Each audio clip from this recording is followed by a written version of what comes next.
I'm going to share with you one of my favorite ESL activities for kids. It's called Mystery Box. In this activity, you can get a box or you can get a bag as well and put a bunch of like little random objects in it.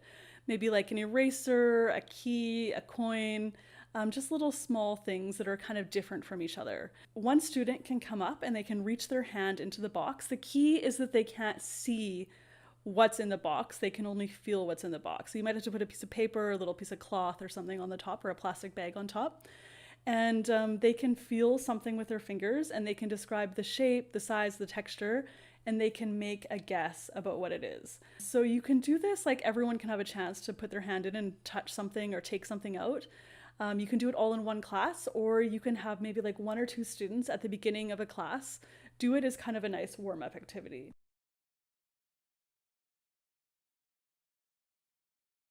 Hi everybody, this is Jackie from ESLspeaking.org. So today I'm going to talk about one of my favorite ESL activities called fly swatter. So fly swatter is the ultimate activity if you want to create some kind of fun and excitement in your classes. And I know when I describe it, you might think, oh, this sounds like a great kids activity. However, it works for everybody. I've used it with kids, teenagers, university students, adults. Everybody has really enjoyed it. It's basically a vocabulary activity. So all over the whiteboard, write down a bunch of words that students are familiar with, maybe that you've taught them in the previous weeks. Kind of space them out at random intervals, and then divide the class into two teams.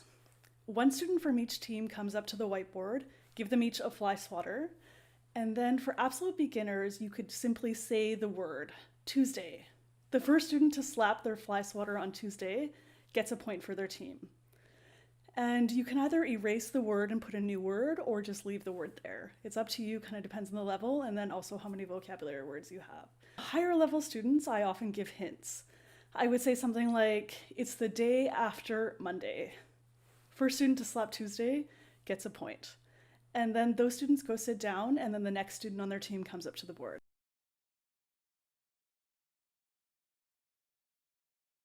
Hi, this is Jackie. So today I'm going to talk about a very simple writing activity, dictation. I know dictation kind of has this negative connotation to it. It is a bit old school, which I understand. It kind of comes out of like the grammar translation method of teaching English from, I don't even know how long ago, hundreds of years ago, 1,000 years ago, something like that. However, I do think it does have value. So some of the reasons that I like to throw a bit of dictation into my classes is that it really helps students practice things like spelling, punctuation, including capital letters, question forms, that kind of thing, contractions, grammar, phrasal verbs, etc.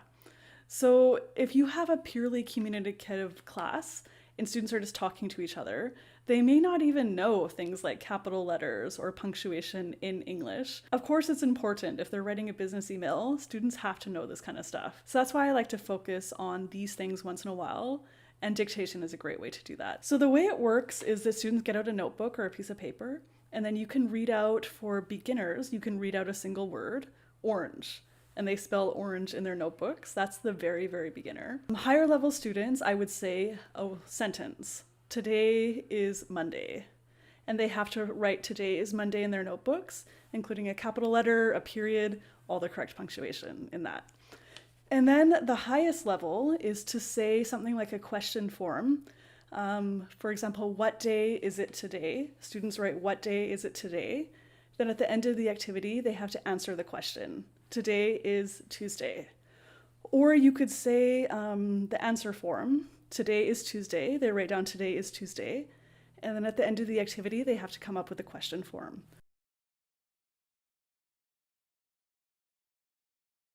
Here is a very simple ESL grammar activity that makes a really nice review or exam exercise. It's called mixed up sentences. So in this, just get some complete sentences that have the target grammar in them and then mix them up in terms of word order. Students have to unscramble them and make a sentence. So the way that I do it, just to kind of create a bit more fun in my class, is I put students into pairs and then I give them a worksheet with maybe like 5 or 6 mixed up sentences, and they have to race other teams to be the first one to make the complete sentences. So that's it. It's a really nice activity just for review, or if you want to like focus on things that are a little bit tricky in terms of grammar. Some things like conditionals, for example, have a lot of little words in them and you have to get the order correct. Hi everybody, this is Jackie from ESLspeaking.org. So today I'm going to talk about one of my favorite ESL warm-up activities. It's called Picture Prompt. So basically it's when you have a picture and you can put it up on your PowerPoint screen or however. Students can even look at something on their phone. And then you can do actually 1,000,001 activities with a picture. It's super simple, it's very low prep as long as you have some way to show that picture. When to use it. I generally use Picture Prompt as an ESL warm-up at the beginning of class. You can also use it as kind of a review activity at the end of class, or it works well even as like a time filler. If you have like a minute left at the end of class and nothing's going on and you're worried about like your students getting up and running around and doing all sorts of bad things, just put up a picture and do Picture Prompt. And it's a very simple way to just fill in a couple of minutes, kind of in an educational fashion. So there's kind of different things I would do with different levels of students. So beginner, intermediate, and advanced. So first of all, beginners. If I put a picture up, I would just very simply, for absolute beginners, I would say, what do you see? And they would say, oh, cat, dog, person, man, woman, bicycle, whatever, something like that. Or you can ask very simple questions like, what color is his t-shirt? And like point at the man. And the students would say red, or like, I don't know, how many people, 3 people, etc. So students can kind of just shout out answers. So that's the very basic level. The next level is the intermediate. So you can talk about what's happening in the picture. So talk about some actions, some verbs. So what are the people doing? Oh, she's eating an ice cream, the children are playing, and you can get students making some sentences. You could also talk about feelings. So maybe if a child was crying, you could talk about how is the child feeling?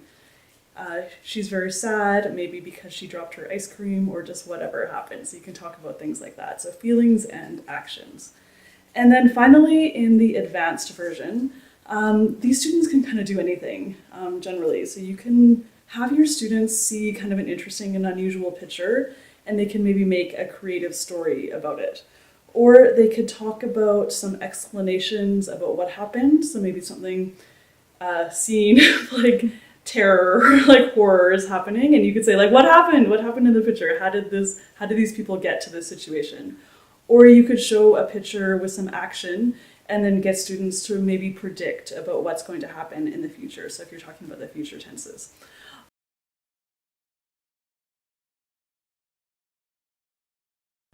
Round Robin Story is a very simple ESL writing activity.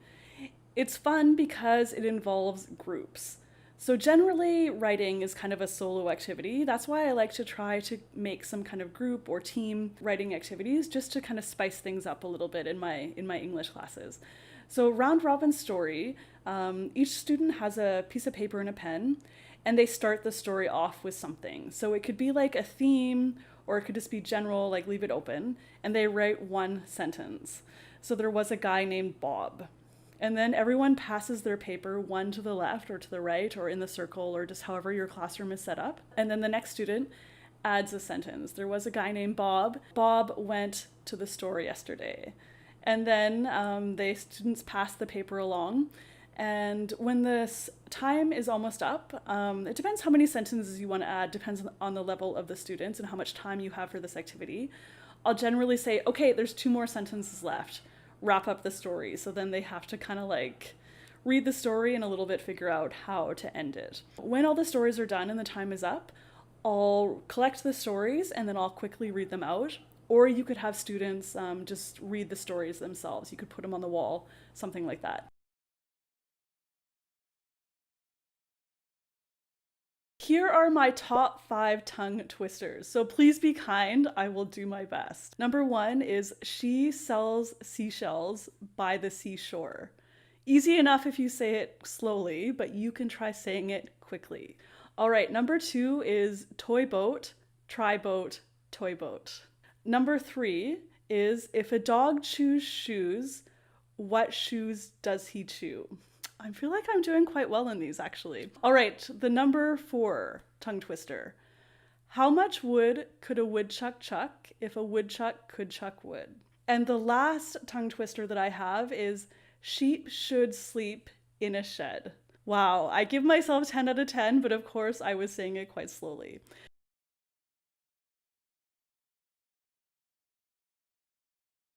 Hi, this is Jackie from ESLActivity.org. So today I'm going to talk about just a very simple warm-up or review activity that you could use in your ESL classes. It's called Memory Circle. So if you want to use Memory Circle as kind of a name game, icebreaker, warm-up kind of thing, you could get students to say a true statement about themselves. My name is Jackie and I like cats. Then the next person in the circle could go and they repeat what they've already heard. Her name is Jackie and she likes cats. My name is Bob and I like ice cream. The third person goes, her name is Jackie and she likes cats. His name is Bob and he likes ice cream. And my name is Katie and I love shoes. Whatever it is, and you just go around in the circle. It's a really nice way for students to learn each other's names. And you can change what students have to say to basically anything. Like you do what kind of food people like, what kind of hobbies, etc. The other way to use this activity is as a review activity. So for example, if you're talking about the simple past, you could get students to say what they did last night. My name is Jackie and I went paddleboarding. And then the next person, her name is Jackie and she went paddleboarding. My name is Tom and I made pizza. And you just continue on that way. And for that one, the rule I would make is the students have to use a different past tense verb for their own statement. Okay, so that's about it. That is my very simple Memory Circle ESL activity. If you want some more activities, be sure to check out my book, 101 ESL Activities for Kids. I'll put the link right up there for you. And also be sure to hit like, subscribe, and leave a comment below and say hi. Until next time, bye everybody.